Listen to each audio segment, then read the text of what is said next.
Hola a todos, el juez Andrew Napolitano aquí para juzgar la libertad. Hoy es miércoles 12 de noviembre de 2025. El doctor Gilbert, Dr. O, se une a nosotros ahora. Doctor O, es un auténtico placer contar con su presencia aquí y le agradezco enormemente por acompañarnos.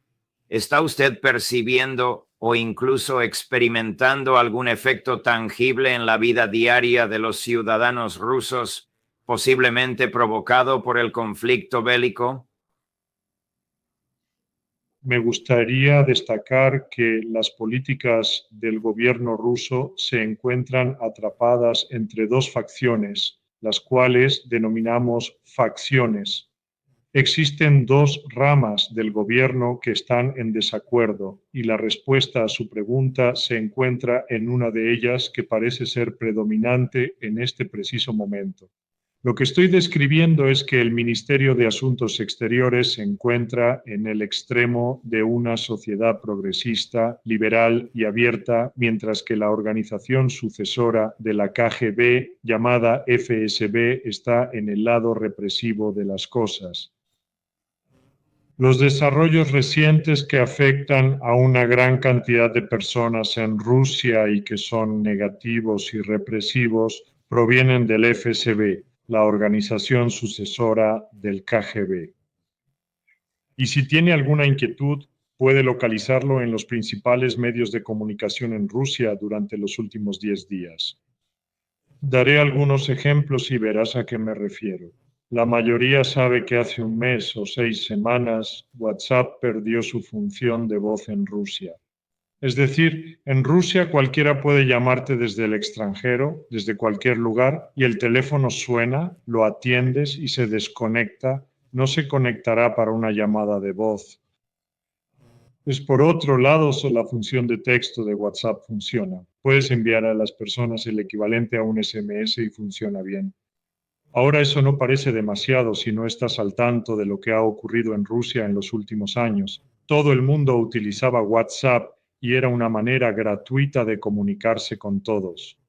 ¿Sabes? No pagas nada por las llamadas internacionales en WhatsApp y los rusos lo estaban usando muy bien. No, cuando la función de voz se corta, se quedan con. La mayoría de las personas se quedan usando el sistema telefónico normal. ¿Es posible utilizar una VPN? ¿Podrías emplear uno de esos sistemas que evitan el bloqueo y te permitirían acceder a WhatsApp?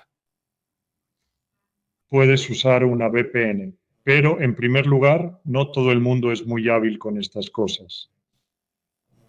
Aquellas personas que son más inteligentes lo utilizan y por supuesto tienen acceso a absolutamente todo. No obstante, es algo que las autoridades observan con gran desconfianza y siempre han oído que habrá una represión sobre EPM, ya que claramente infringe todos los principios de las regulaciones que actualmente están llegando desde las más altas esferas. ¿El gobierno reconoce estas regulaciones y explica lo que está haciendo? ¿Proporciona una razón o simplemente actúa sin más? ¿Solo actúa? Absolutamente, da una razón y explica de qué se trata, lo que está haciendo o está a punto de hacer. Y en las últimas 2 semanas, mientras mencioné el incidente de WhatsApp, que digo es más poderoso para aislar a los rusos del mundo que su pérdida de la BBC o CNN o cualquier otra cosa que tenían cuando los medios internacionales abandonaron el mercado ruso o cuando los satélites dejaron de transmitir emisoras rusas. Las cuestiones significativas han ocurrido en las semanas recientes. Una de ellas que mencioné en nuestras charlas anteriores y sobre la cual he redactado fue esta: la eliminación para los extranjeros del derecho a poseer una tarjeta SIM rusa o un número telefónico en Rusia y, por supuesto, tener un teléfono, un dispositivo local. Es muy importante si eres un visitante o si vives en Rusia, ya sea como residente permanente o como visitante de larga estancia temporal, para hacer casi cualquier cosa, incluyendo llamar a un taxi. Bueno, los extranjeros fueron los primeros en verse afectados por esta normativa y se explicó, como sabemos, debido a los incidentes relacionados con el ataque en red a los activos estratégicos rusos, en los cuales se utilizaron teléfonos locales como dispositivos facilitadores para activar los drones, entre otras cosas. Bueno, esa es la parte de los extranjeros. Pero ahora, en los últimos días, las autoridades han emitido una nueva normativa, una nueva directiva que indica que cualquier ruso que viaje al extranjero y regrese con su teléfono encontrará que su número está bloqueado y tendrá que acudir a su proveedor de servicios y, no sé, de alguna manera explicarse ante ellos. Estás refiriéndote a aproximadamente unos 10 millones de individuos anualmente que salen de Rusia por motivos de vacaciones o laborales y al retornar se encuentran sin teléfono, debiendo dirigirse a su proveedor de servicios. Aún no está claro qué tienes que hacer para ser verificado o reverificado para mantener o recuperar el uso de tu teléfono. Solo por ser un poco quisquilloso, llegas a un aeropuerto y no puedes llamar a un taxi, no puedes llamar a tus amigos. Estás incomunicado hasta que te acerques a visitar a tu proveedor de servicios. No es muy amigable. La razón, como mencioné, es que lo hacen por seguridad nacional. Aquí veo a dos agencias del gobierno ruso tirando en direcciones opuestas. El FSB está claramente emitiendo estas directivas, afirmando que la seguridad nacional es su principal justificación. Lamento decir que es una locura pensar que al someter a todos los rusos a este tipo de escrutinio se va a prevenir el terrorismo, se va a impedir que los operativos de inteligencia británicos, ucranianos y de otros países extranjeros en territorio ruso obtengan números de teléfono. Por el amor de Dios. La televisión rusa difundió ayer la historia del intento del MI6 de sobornar a pilotos rusos con $3 millones en efectivo y ciudadanía en algún lugar de Europa Occidental si volaban un MiG-31 hasta Rumania junto con el misil de última generación para entregarlo a la inteligencia occidental. 3 millones en efectivo estaban disponibles. Estoy seguro de que unos pocos dólares están disponibles para comprar a alguna persona local estúpida o borracha. Permíteme detenerte. Entiendo la situación, pero no había oído de este soborno. ¿Quién ofrecía esos sobornos? ¿Era el MI6, la CIA o el Mossad ucraniano? ¿Quién exactamente? Según la historia rusa, y esto fue transmitido por el señor Lavrov anoche, británicos. Son todos británicos, británicos. ¿Qué tan extendido? Tal vez la respuesta a esta pregunta sea incognoscible. Sin embargo, ¿qué tan ampliamente extendidos están el MI6, la CIA y la inteligencia ucraniana en el Moscú menos limitado?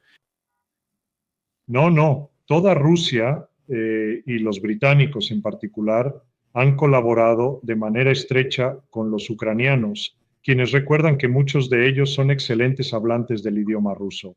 Esa fue la esencia del problema de las nacionalidades en Ucrania, ya que la mitad del país no hablaba el idioma local, sino que hablaban ruso. Por supuesto, existen numerosos agentes ucranianos distribuidos por todas partes en Rusia. Y pensar que vas a impedirles que usen la red telefónica para realizar actos de terror en Rusia, deteniendo a cada ruso que regresa con su teléfono, es realmente un sinsentido. Cuéntame más sobre esta rivalidad o conflicto entre el FSB, los servicios de inteligencia y el Ministerio de Asuntos Exteriores encabezado por Sergei Lavrov. Las personas que trabajan para él suelen ser graduados de la Escuela de Diplomacia Internacional, una institución académica de prestigio donde he tenido el privilegio de dar clases. Y estaban muy interesados en la Constitución americana cuando estuve allí. Sabían exactamente de lo que hablaban. Estos, por supuesto, son futuros diplomáticos. El propio señor Lavrov es un graduado de esa escuela.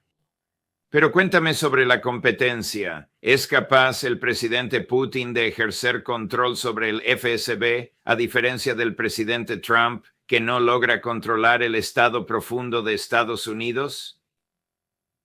Debo preguntarme sobre eso. Se podría pensar que, siendo un exoficial de la KGB, conocería a estas personas a la perfección y las mantendría bajo control, pero yo dudo. Ahora pasa eso. Regresemos al tema principal. Quisiera separar esto de la figura del señor Putin como si él fuera toda Rusia. No lo es. y centrarlo en las diferencias institucionales e ideológicas características de su gobierno. Me preguntaste hace aproximadamente una semana sobre el rumor del retiro de Lavrov y en ese momento no tenía nada que comentar. Pero sabes, con lo que voy a decir ahora, creo que tiene sentido que estos rumores se difundan. ¿Qué es el Ministerio de Asuntos Exteriores de Rusia y el cuerpo diplomático? ¿Y quién es quién? Miremos la edad. Las personas que ahora son embajadores tienen en su mayoría unos 50 años. Es decir, iniciaron sus trayectorias profesionales en la época de Yeltsin, eso ya te dice bastante. Eran lo que los rusos llaman zapotniki, eran occidentalizadores, eran comprensivos y querían tener las mejores relaciones con Estados Unidos y Europa Occidental. Y ellos son los que ahora son embajadores en todo el mundo. ¿Considera usted que Sergei Lavrov comparte esa mentalidad?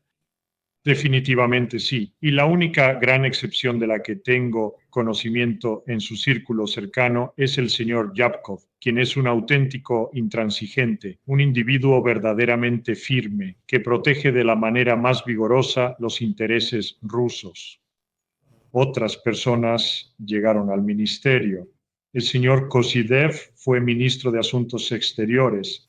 A diferencia de Gromyko, el señor Niet, Kosidev era el señor Da, aceptando todo lo que Estados Unidos quería. Sin embargo, debilitó los intereses nacionales de Rusia y fue destituido alrededor de 1998. El punto es que estas personas, núcleo diplomático profesional de Rusia, fueron a Begil. Estoy de acuerdo contigo. Es una de las mejores instituciones de su tipo en el mundo y tiene muchos americanistas como las personas que te hablaron sobre la Constitución de los Estados Unidos. Estas son personas muy bien educadas. La disposición de la institución está abierta al mundo. Y ese es el punto clave. ¿Qué está haciendo el Ministerio de Asuntos Exteriores? Cada vez que se presenta una oportunidad, abre el mundo para los ciudadanos rusos. Hace una semana anunciaron que acordaron con Arabia Saudita viajes sin visa para rusos. Esa es una preocupación habitual de ese ministerio. Abriendo el mundo a los rusos, el FSB, él está cerrando el mundo a los rusos. Es el FSB. Utilizaré la palabra represión. No estoy seguro si es la palabra más adecuada. No estoy seguro si ha alcanzado ese nivel. Seamos generosos y llamémoslo nuevas regulaciones. ¿Son estas algo que debería aprobar el propio presidente Putin? No sé a qué nivel este tipo de emisión de regulaciones requiere aprobación. No es algo dramático de lo que estamos hablando para que un gobierno haga esto. Es una gran influencia en cómo las personas se sienten sobre sí mismas y su acceso al mundo. No creo que sea un asunto crucial que llegue al escritorio del señor Putin o al jefe del FSB. Entonces, ¿estas regulaciones son simplemente una molestia e inconveniente o representan un golpe en la puerta durante la noche? No, no es un golpe en la puerta durante la noche. El año 1937 no ha regresado. Sin embargo, el país, con su avance constante hacia una sociedad más abierta y hacia el fin de la arbitrariedad y la corrupción que el señor Putin ha supervisado durante 25 años, ahora está comenzando a desmoronarse. Y supongo que estás atribuyendo esto a las repercusiones de la guerra. Definitivamente, y es precisamente por eso que no deseo parecer un disco rayado, pero por eso insisto en que el conflicto bélico debe concluir lo más pronto posible, lo cual está dentro de las capacidades del ejército ruso si decide emplear su fuerza, lo cual hasta el momento no ha realizado. Lo que hacen, y creo que aquí es donde entra la influencia del FSB. Están destruyendo la infraestructura energética de Ucrania. Están causando una gran miseria a los ucranianos promedio. Pero eso no terminará la guerra. Algún día el país obtendrá suministros de electricidad de Europa como lo hace ahora. En parte, todo lo que tienen que hacer es construir más líneas de alta tensión desde Europa. Si van a gastar miles de millones en armas, seguro pueden poner algunas líneas de alta tensión para energía. Qué decrépito es él, y uso esa palabra intencionalmente por lo que estoy a punto de decirte. Nada nuevo para ti. El ejército ucraniano, nosotros aquí en el occidente, estamos recibiendo informes de reclutamiento que son realmente horribles. Entrenamiento de jóvenes inexistentes en sus últimos años de adolescencia y principios de los 20 en la línea del frente que apenas saben cómo apretar el gatillo del arma. Aterrorizados de que hace solo una semana estaban en casa con sus padres. Quiero decir, esto no puede ser una forma de dirigir un ejército. También estamos recibiendo informes del general, solo conozco su nombre de pila, perdóname, Alexander, he olvidado su apellido. El comandante de las Fuerzas Armadas rusas admitió ante algunos legisladores ucranianos que el ejército está en una situación desfavorable. Por supuesto, está en mal estado cuando pierdes a una gran cantidad de personas. Sin embargo, permítame señalar que en las entrevistas con prisioneros de guerra que se han rendido, digamos, en las últimas semanas, Estos son grupos de ucranianos que se han rendido a las fuerzas rusas. ¿verdad? En su mayoría, si miras las caras, son personas de unos 50 o 60 años. No son los jóvenes de 20 años que veo en los bares de Bruselas. Ahí es donde están los jóvenes ucranianos y donde prefieren quedarse. Desafortunadamente, muchas personas mayores que ahora están en el ejército no son muy útiles en realidad. Y ninguno de ellos mencionó cómo fueron reclutados de manera forzada en las filas del ejército. Por lo tanto, es más complejo que simplemente discutir estas medidas excesivas para forzar a las personas a vestirse con un uniforme. Y en cuanto a la experiencia de las personas en esta parte del mundo, en particular Europa del Este y Rusia, con la preparación para el servicio militar, solo hay que mirar lo que sucedió al comienzo de la Segunda Guerra Mundial y la invasión alemana del territorio ruso y el inicio del asedio. Bueno, teníamos amigos en San Petersburgo, o al menos los teníamos porque muchos de ellos ya han fallecido, quienes combatieron en los primeros días defendiendo Leningrado de las fuerzas alemanas invasoras. Y bueno, no tenían entrenamiento, apenas sabían usar el gatillo, así que esto no es algo nuevo en esa región. ¿Qué presiones enfrenta el presidente Putin? O permítame reformular la pregunta. ¿Está este cambio social ejerciendo influencia en su popularidad y nivel de aprobación? No lo creo, pero de nuevo, no personalicemos todo esto. Cuando miras la televisión rusa y las críticas sobre cómo se está llevando a cabo la guerra, nunca se menciona al presidente. Solo se trata de los detalles de cómo se está llevando a cabo la guerra, no de quién la ha aprobado, lo cual todos sabemos quién fue. Así que el señor Putin está esencialmente un paso atrás de las líneas de frente de responsabilidad por la forma en que se ha conducido la guerra. Bueno, ¿percibe él alguna presión por parte del ejército o del FSB para finalizar la guerra? No puedo decir que no lo piense, pero observando la dinámica aquí, no creo que el FSB esté bajo una presión particular para terminar la guerra. La guerra les está dando más poder. Así como hay críticas hacia el secretario de Estado Marco Rubio por no querer que la guerra acabe, ya que pertenece al grupo neoconservador que cree que la guerra agotará a Rusia y afectará la presidencia de Putin. Usted sugiere que hay elementos del gobierno ruso que tampoco quieren que la guerra termine. El complejo militar industrial, ciertos elementos del ejército y de la inteligencia, porque están en el apogeo de su poderío. Esto es completamente normal. No veo ninguna aberración en esto, pero llamemos a los hechos como son. Hay razones por las cuales ciertos grupos en el gobierno encontrarían conveniente la guerra.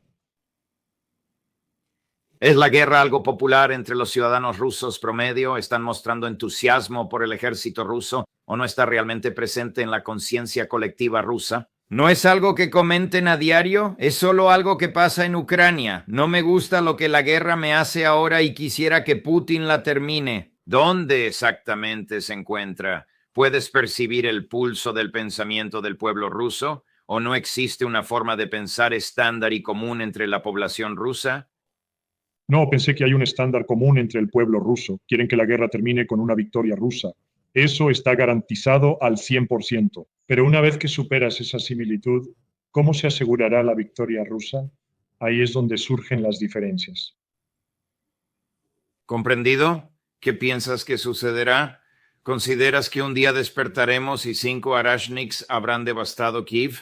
¿O considera que el presidente Putin optará por mantener un desgaste lento, metódico y paciente del ejército ucraniano? No creo que lo último vaya a suceder porque el ejército ucraniano no es lo que está detrás de esta guerra. Son Londres, París y Berlín los que están detrás de la guerra hoy en día.